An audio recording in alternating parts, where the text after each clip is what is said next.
Hello everyone, welcome to digital পড়াশোনা academy. আশা করছি তোমরা সকলে ভালো আছো, সুস্থ আছো এবং গুছিয়ে তোমার পরীক্ষা প্রস্তুতি চালিয়ে যাচ্ছ।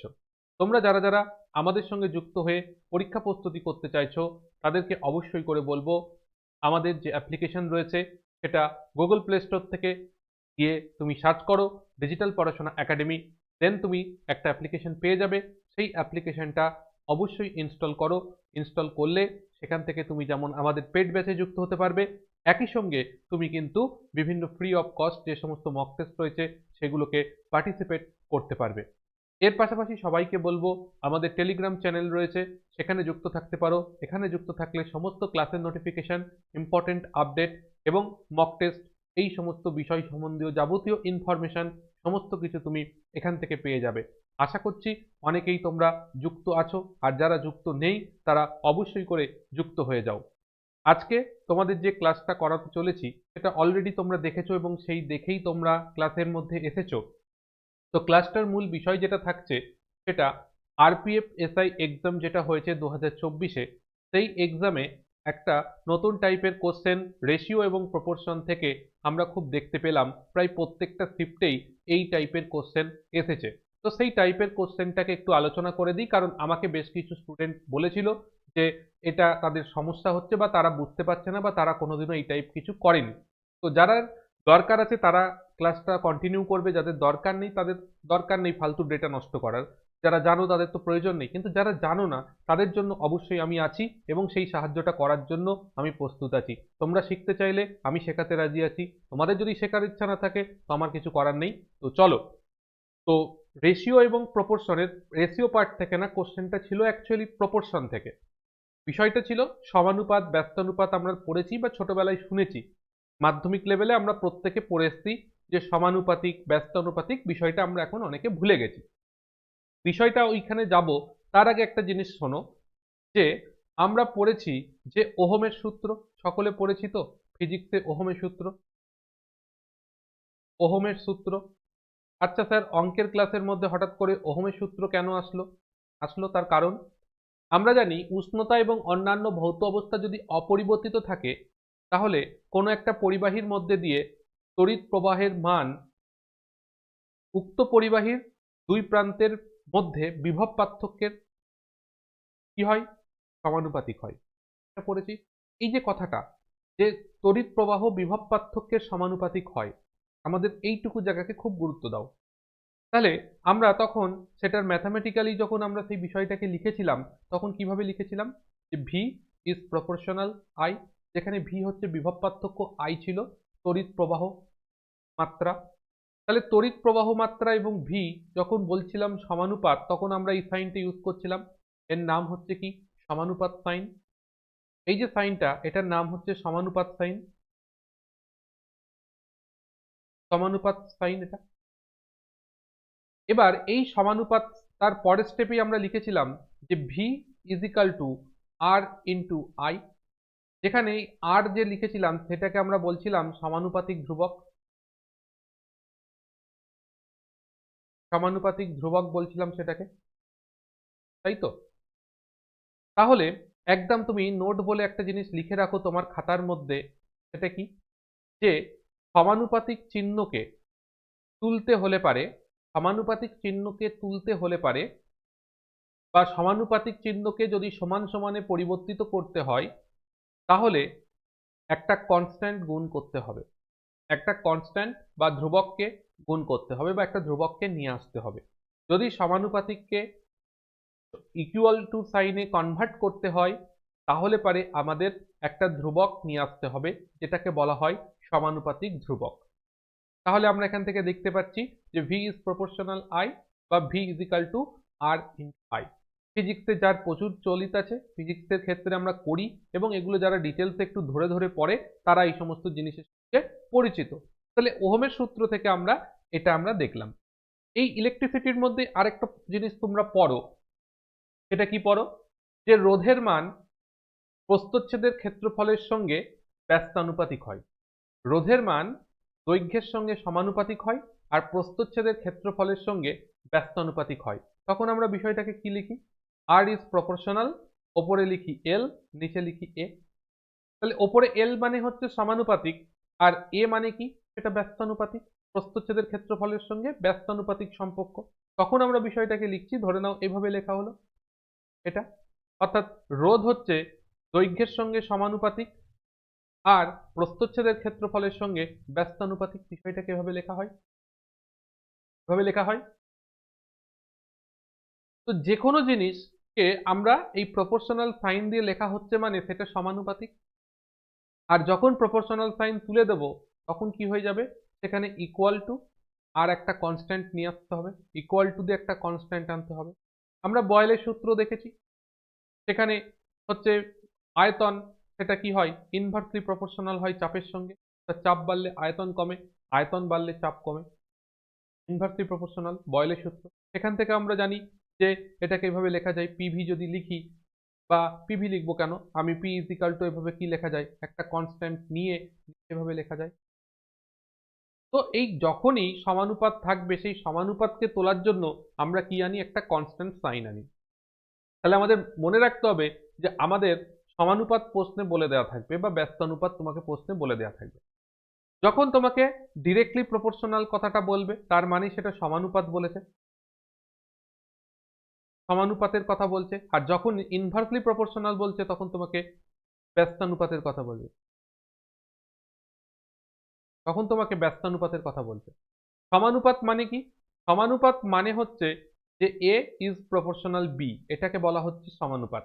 আর যখন বলবো এ বি মধ্যে ব্যস্তানুপাতিক সম্পর্ক আছে তখন এভাবে লিখবো, এটা হচ্ছে ব্যস্তানুপাতিক সম্পর্ক। এটাই হোক, বা আমরা যদি অর দিয়ে আমরা এভাবেও যদি লিখি, সেটা ব্যস্তানুপাতকেই নির্দেশ করে, B is proportional inversely proportional A. অর্থাৎ যখনই ওয়ান বাই ফর্মে লেখা হবে তখন সেটা ব্যস্তানুপাতিক হয়ে যাবে। আর যখনই প্রপোর্শনাল ফর্মে, যখনই একই লাইনে লেখা হচ্ছে তার মানে হচ্ছে কি, সেটা সমানুপাতিক, তাই জন্য এভাবে লেখা হচ্ছে।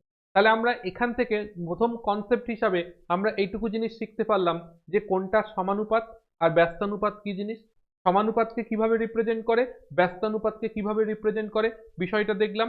সমানুপাতিক সাইন তুলতে গেলে পারে কি করতে হয়, সেখানে একটা ধ্রুবক নিয়ে আসতে হয় এবং তারপর ইকুয়াল লিখতে হয়। অর্থাৎ সমানুপাত চিহ্নকে যদি ইকুয়াল টু লিখতে হয় তাহলে সেখানে একটা ধ্রুবক বা কনস্ট্যান্টকে নিয়ে আসতে হয়।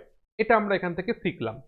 এবার দেখো এখানে কি লেখা হয়েছে, এক্স সমানুপাতিক ওয়াই। তাহলে এক্স সমানুপাতিক ওয়াই বিষয়টাকে কি লিখবো, এক্স ইজ প্রপোর্শনাল ওয়াই লিখবো। এক্স ইজ প্রপোর্শনাল ওয়াই, এটাকে আমরা কি লিখতে পারি, যে X is equal to K into Y. যেখানে কি, এখানে যতবার আমি কে লিখবো, কে ইজ ইকাল টু ধ্রুবক। বলেছি সমানুপাত চিহ্ন তুললে পারে কি করতে হবে, একটা ধ্রুবককে আনতে হবে, তাই কে হচ্ছে এখানে ধ্রুবক। এবার বলছে দেখো এক্স ব্যস্তানুপাতিক ওয়াই, তাহলে আমি কি লিখবো, এক্স ইনভার্সলি প্রপোর্শনাল ওয়াই লিখবো। তাহলে এখান থেকে আমি কি লিখতে পারবো, এখান থেকে লিখতে পারবো X is equal to K by Y লিখতে পারবো।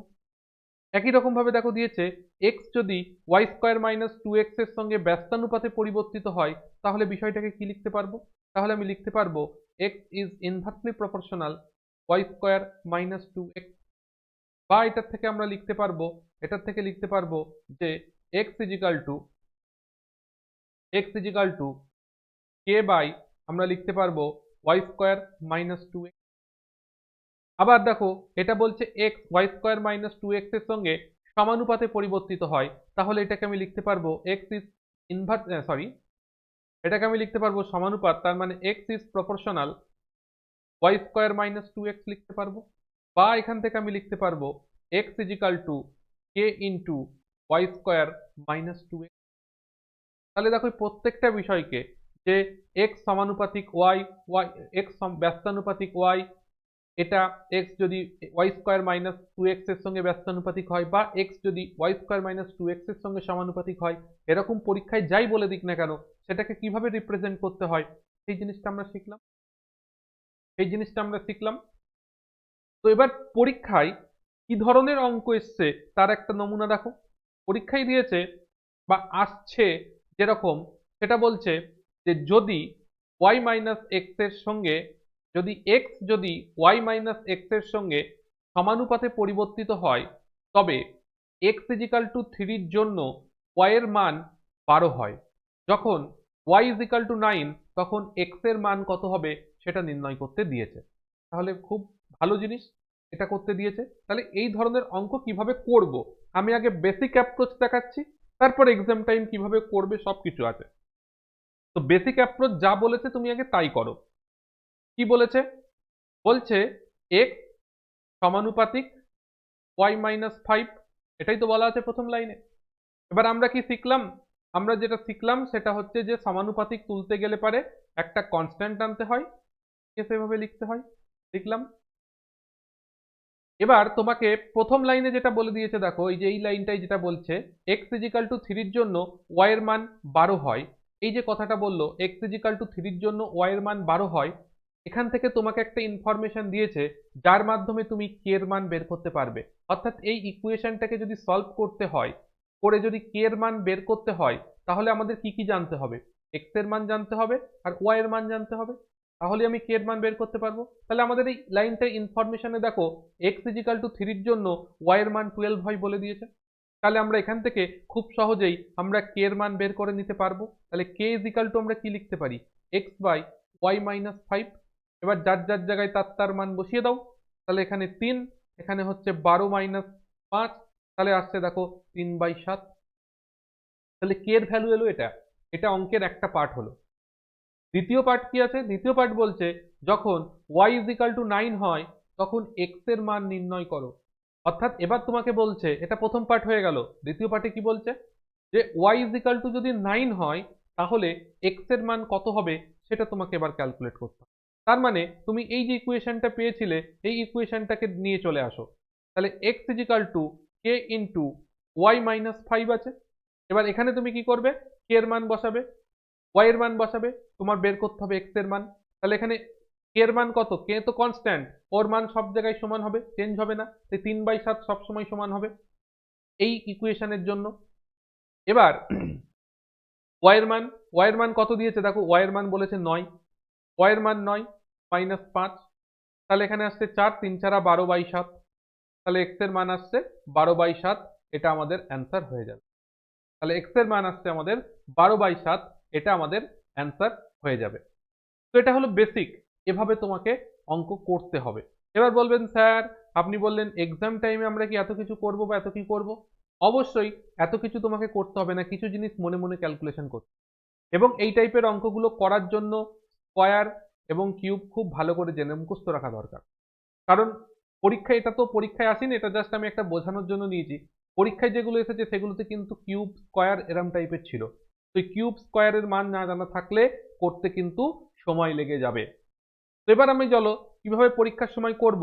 পরীক্ষার সময় তুমি এই লাইনটা যখনই পড়ছো যে সমানুপাতিক দিক বা ব্যস্তানুপাতিক দিক, ওই লাইনটা পড়ে তুমি ডাইরেক্ট এই ইকুয়েশনটাকে লিখবে। অর্থাৎ আমরা যেটা পড়ে ডাইরেক্ট এই ইকুয়েশনটাকে লিখে ফেললাম, যে ইকুয়েশনটা আমাদেরকে বলেছে। অর্থাৎ আমরা এই কোশ্চেনটা পড়ে আমরা বুঝতে পারলাম এই ইকুয়েশনটা আমাদের বের করতে হবে, এটা আমাদের বলে দেওয়া আছে। এবার তাহলে আমার কি হলো, প্রথম দিকের ওই সমস্ত কাজকর্ম করতে হলো না, বাদ চলে গেল। নেক্সট আমাকে কি করতে হবে? এই ধরনের অঙ্কে কে এর মান বের করতে হবে। তোমাকে যত জটিলই দিক না কেন তোমাকে এটা করতেই হবে, এই যা স্টেপ বলে দিচ্ছি তাই তোমাকে করতে হবে। প্রথম স্টেপ হচ্ছে তোমাকে ওই কোশ্চেনটা পড়ে এই ইকুয়েশনটাকে লেখা, যাই বলে দিক না কেন সেই সাপেক্ষে ইকুয়েশনটা লিখবে। সমানুপাত ব্যস্তানুপাত আর কিচ্ছু লিখবে না, ডাইরেক্ট সমান সমান দিয়ে কনস্ট্যান্ট দিয়ে ওটা কার সঙ্গে সমানুপাত তাকে লিখে দেবে। গেল। 2 নম্বর কি করবে? 2 নম্বর স্টেপ কি হবে? তোমার কে এর মান বের করতে হবে। তাহলে কে ইজিক্যাল টু কি হচ্ছে সেটা লিখে ফেলো। হলো, এখানে প্রত্যেকটা মান বসিয়ে দেবে, দিয়ে কে এর ভ্যালু কত আসছে বের করে ফেলতে পারবে। 3 নম্বর কাজ কি? 3 নম্বর কাজ এক্স বলুক ওয়াই বলুক যে কোনো একটার মান বের করতে দেবে। সেখানে কি করবে? এই ভ্যালুটাকে বসিয়ে দেবে, এই ইকুয়েশনটাকেই আবার লিখবে। সেখানে কে এর জায়গায় কে এর মান বসিয়ে দেবে, তারপর এদিকে যার মান বের করতে বলবে সেটা বসাবে, ব্যাস তোমার উত্তর চলে আসবে। এই 3টে লাইন তোমাকে করতে হবে পরীক্ষার সময়। এই এত কিছুর গল্প এই 3টে লাইনে তোমার শেষ হবে। এবার এটা শেষ করতে গেলে পারে বা করতে গেলে পারে তোমার ক্যালকুলেশন স্পিড, তার উপর নির্ভর করবে সবকিছু। তুমি কতটা দ্রুততার সঙ্গে ক্যালকুলেশন করতে পারছো সেটার মাধ্যমেই নির্ধারিত হবে যে তুমি কত তাড়াতাড়ি এই কোশ্চেনগুলোর উত্তর করতে পারছো। কারণ এখন যদি তুমি বলো স্যার আমার তো কিউব মুখস্থ নেই, তাহলে ভাই তোমার যদি এখন কিউব মুখস্থ না থাকে তার জন্য দায়িত্ব অন্য কেউ না, বা তোমার বন্ধু না, বা তোমার আশেপাশের কেউ না। যে মুখস্থ করেছে সে এখানে গেনার হবে, তাড়াতাড়ি উত্তর করে বেরিয়ে যাবে। আর যার মুখস্থ নেই তাকে 3বার গুণ করে দেখতে হবে। এই হলো রাস্তা। তো চলো, পরীক্ষায় যেমন টাইপ অঙ্ক এসেছিল সেটা হচ্ছে এটা। কি দিয়েছে?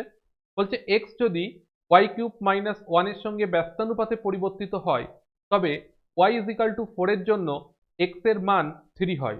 যখন Y is equal to six হয় তখন এক্স এর মান নির্ণয় করো, এটা তোমাকে বলে দিয়েছে। তাহলে আমি কি বলেছি? আমি দেখো যেভাবে বলেছি সেইভাবে করো, ঠিক আছে? আমি প্রথম অঙ্কটা আমি বেসিক দিয়ে দেখাচ্ছি, পরের থেকে আমি দ্রুত করানোর চেষ্টা করছি। তাহলে দেখো এখানে কি বলেছে, এক্স ইজ প্রপোর্শনাল, কি বলেছে? ব্যস্তানুপাতিক, তার মানে ইনভার্সলি প্রপোর্শনাল। ব্যস্তানুপাতিক মানে এটা হবে। তাহলে এখান থেকে যে ইকুয়েশনটা পাবো সেটা কি পাবো, যে X is equal to K into Y cube minus one. প্রথম কাজ কি, আমাকে কে এর মান বের করতে হবে। তাহলে এখানে দেখো কে এর মান বের করা মানে কি, X into Y cube minus one করা। তাহলে এক্স এর মান কত, দেখো কখন বলেছে, যখন ওয়াই এর মান 4 তখন এক্স এর মান 3, তাহলে 3 বসালাম। ওয়াই এর মান কত হবে, ওয়াই এর কিউব করা মানে 64 মাইনাস ওয়ান, তার মানে আসছে 63 ইন্টু 3। এবার তোমাকে কি করতে হবে, এবার বলেছে এক্স এর মান নির্ণয় করতে হবে, এটা দ্বিতীয় পার্ট।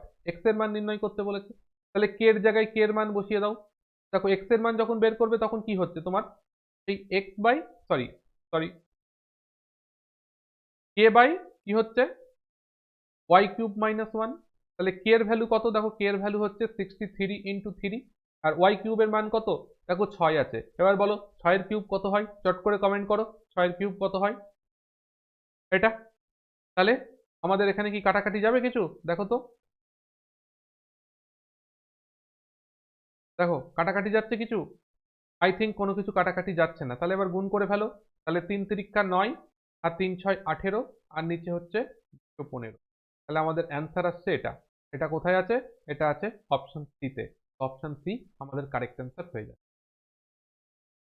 তাহলে এবার এখানে তোমার যদি 6 এর কিউব মনে না থাকে, তোমাকে কিউব বের করতে সময় লাগবে। তুমি যদি গুণ করতে পারো না পারো, তাহলে তোমাকে গুণ করতে একটু সময় লাগবে। এগুলো মাথায় রাখতে হবে। দেখো আমি কিন্তু অঙ্কটা সেই 3টে লাইনেই করেছি। দেখো এটা একটা লাইন, এটা দুটো লাইন, এটা হচ্ছে 3টে লাইন। এই 3টে লাইনে অঙ্কে উত্তর চলে আসবে। চলো নেক্সট অঙ্কটা আমরা দেখি। দেখো একই টাইপের কিন্তু প্রত্যেকটা শিফটে কোশ্চেন এসেছে, শুধু নাম্বার ফিগার গুলো কিন্তু আলাদা দিয়েছে, এছাড়া বাদ বাকি সব কিন্তু এক। তাহলে এবার দেখো এখানে আমি কি করব, একই দেখো ঘটনা বলেছে যে ব্যস্তানুপাতে পরিবর্তিত হয়। আমার শুধু ওইটুকু জানলেই হবে ব্যস্তানুপাতে বলেছে না সমানুপাত বলেছে। তো ব্যস্তানুপাতে পরিবর্তিত হয় মানে আমি ডাইরেক্ট এটা লিখলাম। এবার আমাকে কি করতে হবে, কে এর মান বের করতে হবে। তো কে ইজ ইকাল টু কি হবে, আমি দেখতে পাচ্ছি K is equal to x into এটা হবে, এক্স ইন্টু এটা হবে। তাহলে এক্স এর মান কত আছে, দেখো এক্স এর মান 3 আছে। ভেতরেরটার মান কত আছে, 2 এর কিউব করলে 8 মাইনাস 1। এটাকে আরো একবারে লিখতে পারো, আমি একবার স্টেপ বেশি করে দিলাম। হলো, আমি এইখানে সবসময় জন্য গুণ করবে না, পরে গুণ করো তাহলে সুবিধা হবে, নাহলে দুবার তোমাকে করতে হবে। এবার কি করছি, এখানটাই এই ইকুয়েশনটাই এবার মান বসাবো। কে এর মান কত, কে এর মান হচ্ছে 3 ইন্টু 7। ওয়াই এর মান আছে কত, 4, 4 হওয়া মানে এটা হচ্ছে 64 মাইনাস 1। তাহলে ওপরে হচ্ছে তোমার কত, ওপরে হচ্ছে 3 7, নিচে হচ্ছে এটা। তাহলে এটাকে যদি তুমি কাটো, ওপরে দেখো 3 7 21, 21কে 3 বার দিলে পরে এটা চলে আসে, তার মানে 1/3। তাহলে আমাদের উত্তর হয়ে যাচ্ছে অপশন বি, 1/3 কারেক্ট অ্যান্সার। তাহলে দেখো এইটুকু অঙ্ক কতটুকু স্টেপে করলাম, মাত্র 3টে স্টেপ। 3টে স্টেপ তোমাকে করলে উত্তর হয়ে যাবে। যদি তোমার ক্যালকুলেশনে স্পিড বেশি থাকে তাহলেই সম্ভব তাড়াতাড়ি করা, না হলে কিন্তু তোমাকে চাপে পড়তে হবে। তো চলো পরের অঙ্কটা তোমরা চট করে চেষ্টা করো, দেন আমি করছি।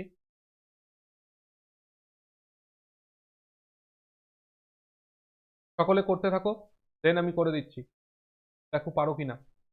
করে সকলে উত্তরটা জানাও কত হচ্ছে।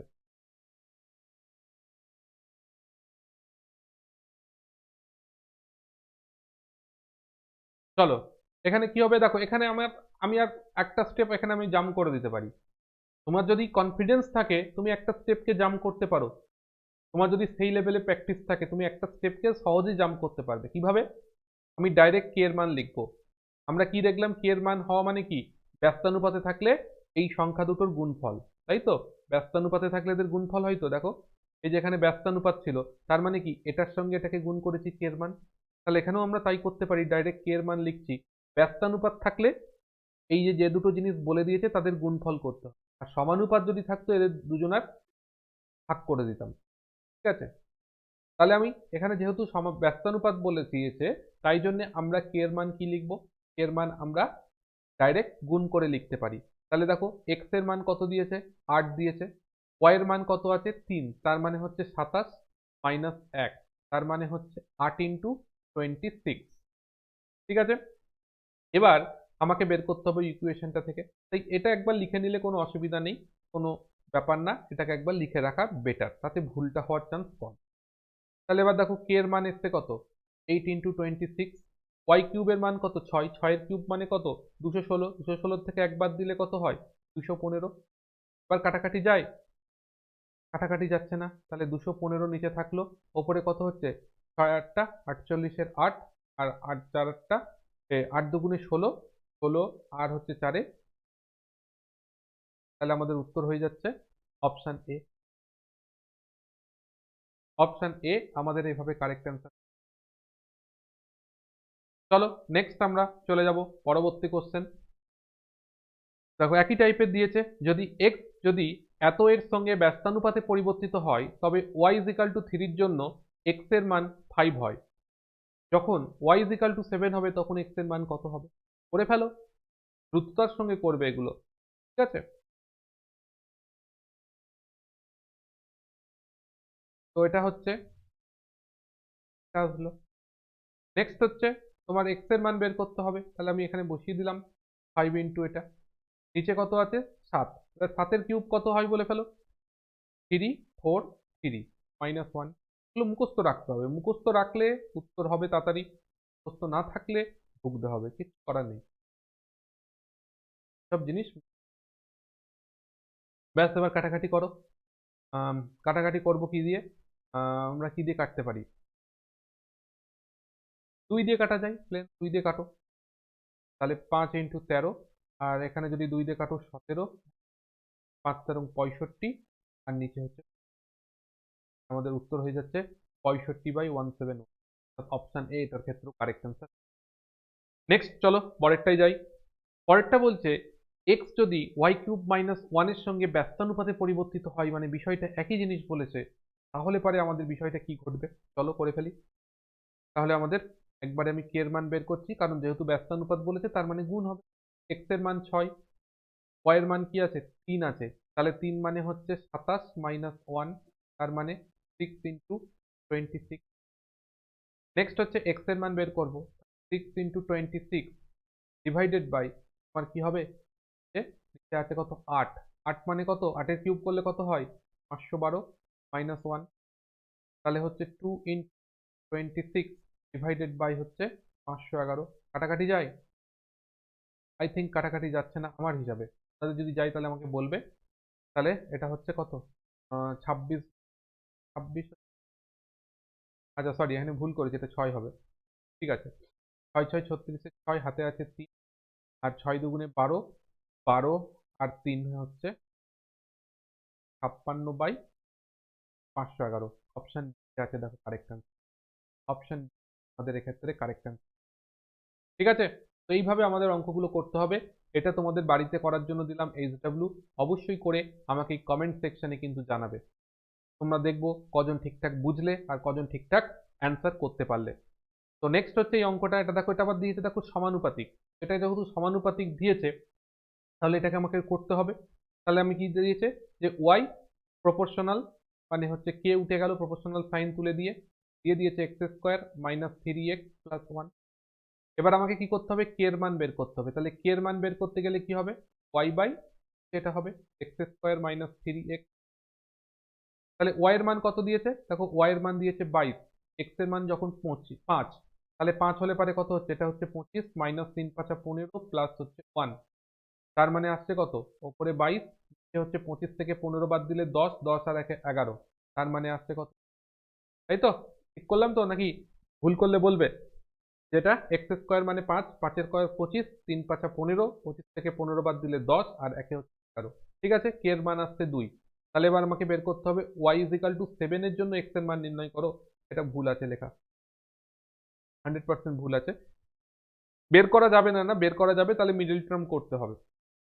তো মিডল টার্ম করে বের করা অনেক বেশি কষ্টকর হবে, ঠিক আছে, করা যাবে না তা না, করা যাবে, ঠিক আছে, সেটা মিডল টার্ম করতে হবে। আমি আগে এটা যেটা দেখাচ্ছি সেটা দেখে নাও, y এর মানটা বের করতে গেলে তাহলে এখানে কি হবে 2, কে এর মান 2 বসলো, এটা হচ্ছে 7 মানে 7 7 49 মাইনাস এখানে হচ্ছে 3 7 কত 21 প্লাস 1, তাহলে এখানে দেখো 20, 49 থেকে 20 বাদ দিলে পারে কত হয় 29, 29 তাহলে 58 আমাদের কারেক্ট অ্যান্সার হয়ে যাবে। দেখো 21 হয়েছে 3 7 21, 21 মাইনাস 21 এক যোগ করলে কি হবে -20 হবে, 49 থেকে -20 বাদ দিলে 29 হবে, 2 ইন্টু 29 করলে 58 হয়। তো এইভাবে আমাদের সঠিক উত্তর চলে আসলো। এবার অনেকের মনে প্রশ্ন হতে পারে যে যদি স্যার এটা যদি এটা দিত তাহলে আমরা কি করতাম, অর্থাৎ y ইজিক্যাল টু যদি এটাই থাকতো, এটা যদি থাকতো তাহলে আমরা x এর মান কি বের করতে পারতাম না? অবশ্যই বের করা যেত। দেখো y এর মান কত বলেছে, y এর মান 7 বলেছে, k এর মান কত ছিল, আর এদিকে কি আছে x স্কোয়ার মাইনাস 3 1 আছে, তাহলে এখান থেকে তোমাকে কি করতে হতো দেখো, এই 2x স্কোয়ার মাইনাস, তাহলে এবার 7 কে সাইড চেঞ্জ করে নিয়ে যাও, তাহলে x স্কোয়ার মাইনাস 6x 7 এদিকে আসলে পারে হয়ে যাবে -5 ইকুয়াল টু 0। এবার তোমাকে এটার মিডল টার্ম করতে হবে, মিডল টার্ম করতে পারে তুমি x মান যা পাবে সেটাই তোমার অ্যান্সার হয়ে যাবে, তখন তোমাকে ওইভাবে করতে হতো। তো আমাদের যেটা দিয়েছে সেই হিসাবে এখানে মানটা টাইপিং এররের জন্য হয়তো মিস্টেক হয়েছে, এটা থাকবে, এটা হচ্ছে x ইকুয়াল টু 7 থেকে এটা y হবে, y এর মান বের করতে হবে, এরকমই হবে। ঠিক আছে, তো যাই হোক এইটা কয়েকটা যে কটা সেট আমি পেয়েছি আমার কাছে খুব কম সংখ্যকই পেয়েছি, তো যে কটা সেট পেয়েছি সেই কটা সেটের মধ্যে থেকে যে যে অঙ্কগুলো অসুবিধা ছিল সেগুলো আমি করিয়ে দিলাম। তোমাদের কারোর যদি আরো কোনো জায়গায় অসুবিধা থাকে সেগুলো আমার সঙ্গে ডিসকাস করতে পারো, সেগুলোকে করিয়ে দেবো। এবং অবশ্যই করে তোমাদেরকে একটা জিনিস আমি যেটা বলবো সেটা হচ্ছে এই ক্লাসগুলো তোমাদেরকে করাচ্ছি নিজের ব্যস্ততার মধ্যে থেকেও সময় বের করে শিডিউল করে তোমাদেরকে ক্লাসগুলো করাচ্ছি, কিন্তু তোমরা ক্লাস করছো কিন্তু ক্লাসে যে কাজগুলো করা, যেটা কাজ করলে পরে আমরা উৎসাহিত হব সেইগুলো একটাও তোমরা কেউ করছো না। প্রথমত লাইক করা, দ্বিতীয়ত যেটা সেটা হচ্ছে শেয়ার করা, যেগুলো তোমরা কোনোটাই করছো না। যদি এভাবে তোমরা করতে থাকো, যদি তোমাদের মনে হয় যে ক্লাসগুলোর কোনো দরকার নেই তো তোমরা করতে পারো, ভবিষ্যতে আমার কাছে কিছু আশা করো না যে স্যার এটা করিয়ে দেন ওটা করিয়ে দেন, কারণ কারোর কাছে কিছু আশা করতে গেলে কাউকে কিছু দিতে হবে। তো এটা এইটুকু জিনিস যদি তোমরা না করতে পারো তাহলে তো তোমাদের জন্য সময় বের করে কাজ করাটা সেটা কিন্তু খুব চাপের হবে। অনেকের হয়তো কথাগুলো শুনতে খারাপ লাগতে পারে, মনে হতে পারে আপনি কেন কথাগুলো বললেন, হ্যাঁ ওটা বললাম কারণেই বললাম, কারণ তোমার জন্য আমি সময় বের করে শিডিউল থেকেও এগুলো করিয়ে দিচ্ছি তোমার যাতে অসুবিধা না হয়, যে নতুন টাইপের জিনিসগুলো এসেছে। এবং এখনো বলছি তোমাদের যদি আরো অসুবিধা থাকে আমাকে বলবে, আমি সেগুলো করিয়ে দেওয়ার চেষ্টা করব। কিন্তু তোমরা যদি ওই কাজগুলো না করো তাহলে তো এই জিনিসটাকে বেশি করিয়ে নিয়ে যাওয়াটা সম্ভব নয়, তাই না? কিছু পেতে গেলে কিছু দিতে হয়, এটা সবসময় মাথায় রাখবে, দিয়ে আমাদেরকে এগিয়ে যেতে হবে। এর পাশাপাশি তোমাদেরকে বলবো যাদের আপকামিং বিভিন্ন এক্সাম রয়েছে, যারা আগামী বছরের জন্য প্রস্তুতি নিতে চাইছো, 2025 সালে আবার যে সমস্ত এক্সামগুলো হবে তার প্রিপারেশন নিতে চাইছো, তাদের প্রত্যেককে বলবো তাদের জন্য আমাদের এই সমস্ত রেকর্ডেড ব্যাচগুলো রয়েছে। এবং তার মধ্যে CBT2 এক্সামের জন্য বেসিক সায়েন্স ইঞ্জিনিয়ারিং ড্রয়িং খুবই গুরুত্বপূর্ণ, এছাড়া জেনারেল সায়েন্স ম্যাথ রিজনিং এর ওপর এবং জেনারেল সায়েন্স ম্যাথ রিজনিং এর ওপর কমপ্লিট একটা ফাউন্ডেশন ব্যাচ সমস্তটাই আছে, এগুলো সব রেকর্ডেড ফরম্যাটে আছে। যাদের প্রয়োজন আছে তারা অবশ্যই ভর্তি হয়ে যেতে পারো, সময় নষ্ট করে লাভ নেই। এবং এই 25শে ডিসেম্বর থেকে আগামী 1লা জানুয়ারি পর্যন্ত আমাদের বিশেষ অফার থাকছে, সেই সময় সবাইকে বলবো চেষ্টা করো যাদের প্রয়োজন আছে তারা ওই সময়ের মধ্যে অফারের সুযোগ সুবিধা নিয়ে ব্যাচগুলোকে পারচেস করার, তাতে তোমাদের কিছুটা ডিসকাউন্ট হবে, দামেও কিছু কম পড়বে। তো যাদের দরকার আছে তারা সেই জিনিসগুলোকে অবশ্যই ভাবনা চিন্তা করে দেখতে পারো। এবং এই রেকর্ডেড ব্যাচে আমাদের যেটা বিশেষ বৈশিষ্ট্য থাকছে যে শুধু রেকর্ডেড ক্লাস থাকবে না, এইখানে প্রত্যেকটা ব্যাচে কিন্তু আমাদের কোশ্চেন প্র্যাকটিসের ক্লাস চলবে, অর্থাৎ রিভাইশন ক্লাস কিন্তু হবে। এমন না রেকর্ডেড ব্যাচ বলে এখানে কোনো ক্লাস আসবে না, তা না, প্রত্যেকটা ব্যাচে কিন্তু রেকর্ডেড ক্লাস থাকবে। তার পাশাপাশি কারোর যদি কোনো জায়গায় সমস্যা হয় 1-2 ইন্টারাকশনের মাধ্যমে আমরা সেই ডাউট কিন্তু সলভ করে দেবো। তো যাদের প্রয়োজন আছে তারা ভাবনা চিন্তা করতে পারো, সমস্ত সুযোগ সুবিধা এখানে কিন্তু থাকবে রেকর্ডেড ব্যাচ হওয়া সত্ত্বেও। এর পাশাপাশি যারা মনে করছো না লাইভ দরকার তাদের জন্য লাইভ ব্যাচও রয়েছে, এই ব্যাচগুলোতেও ভর্তি হতে পারো। এবং এই ব্যাচগুলোতেও কিন্তু ভর্তি প্রক্রিয়া চলছে এবং এগুলোর কিন্তু আপকামিং যে 25শে ডিসেম্বর থেকে 1লা জানুয়ারি এই সময়ের মধ্যে কিন্তু ডিসকাউন্ট চলবে। তো যাদের প্রয়োজন আছে তারা ডিসকাউন্ট নিয়ে ভর্তি হয়ে যেতে পারো। দেখা হচ্ছে পরবর্তী ক্লাসে, ততক্ষণ পর্যন্ত সকলে ভালো থেকো, সুস্থ থেকো, সকলকে গুড বাই।